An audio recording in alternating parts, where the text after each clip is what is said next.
Hello and welcome to lesson 1 of week 10. In this lesson, we are going to try to implement the binary tree using arrays. And this is particularly useful when you are going to perform more reads than modifications because it is easier to implement and then it is faster due to the cache locality. You can research what cache locality means to know why this makes it fast. Now, a binary tree using an array will store nodes in sequential indices, and this is same thing as a heap, and we're going to look at that in details. Now, the index formula will be something like this. If you have a node at index I, for instance, the left child of this node will be like 2 times I plus 1, and the right child will be 2 times I plus 2. So let's say, and then we'll have the parent index will be gotten by saying I minus 1 plus 2, something like this. Now let's try to implement this tree using arrays in Python. We'll create a class and let's call this class array. Let's call it array binary tree. Now for this class,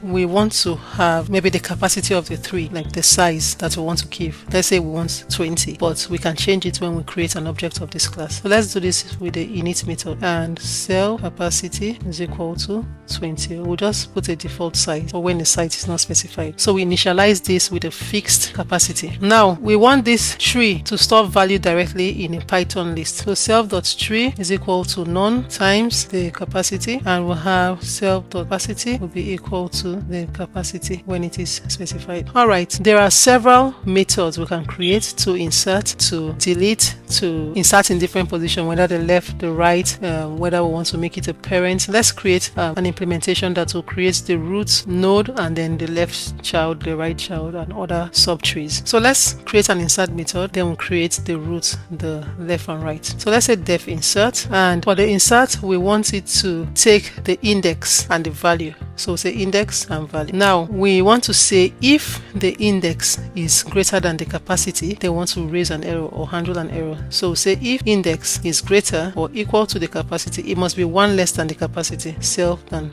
dot capacity. Then let's just use raise. So raise here, index error, index exceeds tree capacity, something like this. All right, and if not, then we'll say self dot tree index is equal to the value. Now we've created the insert method. Let's create a method that we can use to get the root elements. So we'll say def root self, and for this we want to just return first index position, which is 0. So we'll say return self dot 3. We want to have for the left and the right, so we'll say def left, and for this we want to specify the index, and here we're going to return. Before we return the index from the tree, we want to use initial formula I told you for the index. Is that, let's say we have left index, something like this, is equal to, we say it's always gotten by 2 times the index plus 1. All right, and if the left index is less than the capacity, we want to return that index, but if not, we want to return none. Right, so we say if left index is less than capacity. Okay, so what we are doing now to get the left index,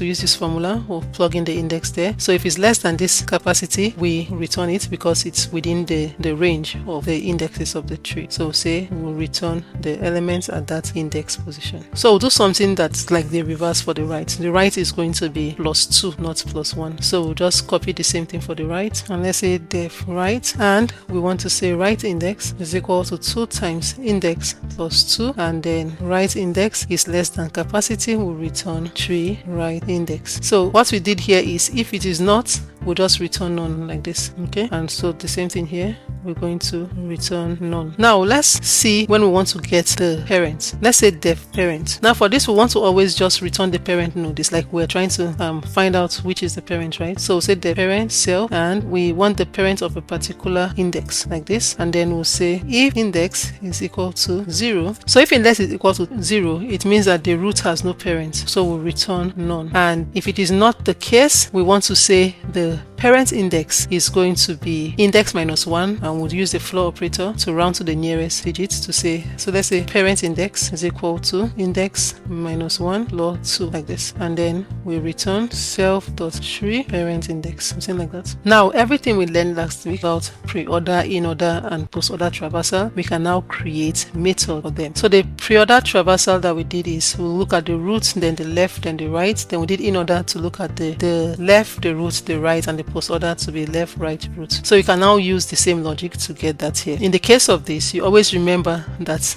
left, the formula for left is left index is equal to 2 times index plus 1, and right index is plus 2, and then you know that the parent is always index minus 1, the floor operator 2. So let's quickly create that.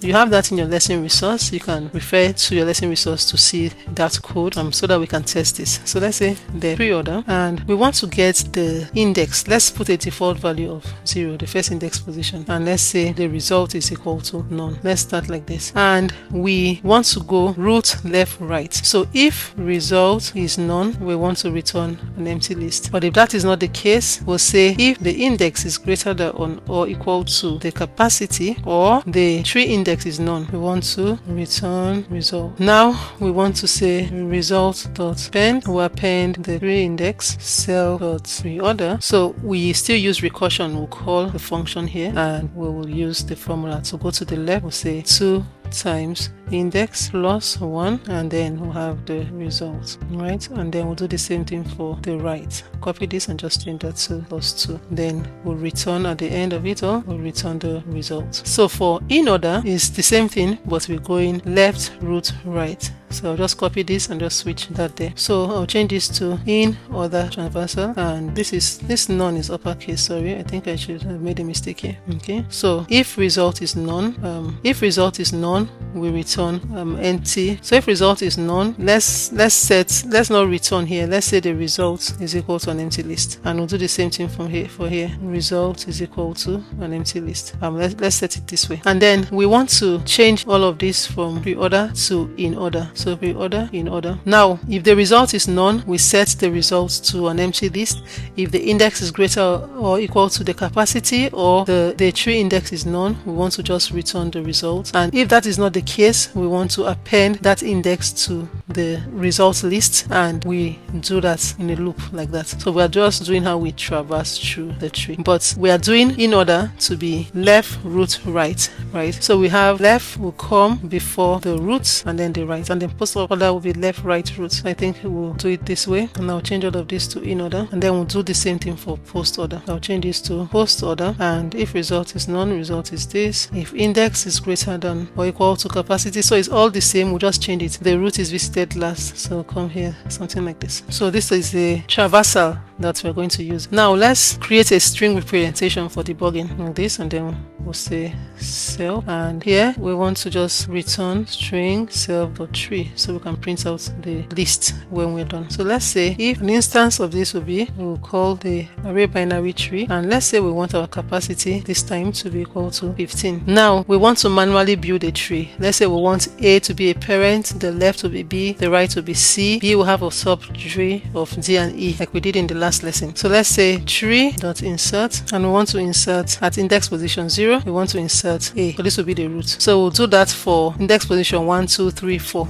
Right, we have the capacity is 15, and so we'll have more space. So we'll do A to E. So we'll have index position 1, 2, 3, 4, and here will be B, C, D, E, like that. And then we want to print the roots, and then print the left child of B and all of that. So let's test this like print. Let's say the root is 3.root. We have the left child of B, 3.left, parent of E, 3.parent 4. So the root is, let's get left 1. I'm getting to print the 3.left 1, then the parent now we want is 4. Why is the parent 4? Because we're getting the parent of E. That's what we want to get, and E's index is 4. So the parent of E is, we're getting the parent of 4. Now let's traverse through. Let's print. Let's use pre-order first, and we'll just call tree.preorder. Let's in order, tree.in-order, post order, tree.post order, and let's print the tree. So let's run this, and we have no error. So we can see the root is A, the left child of B is D, parent of E is B, the pre-order A, B, D, E, C, in order D, DBEAC goes under DEBCA because we see the order in which it goes through. And when we print out the list, we see how we have A, B, C, D, E, and the rest is filled with none. So this is how we implement using an array. So remember, it's used this way if you want to have more reads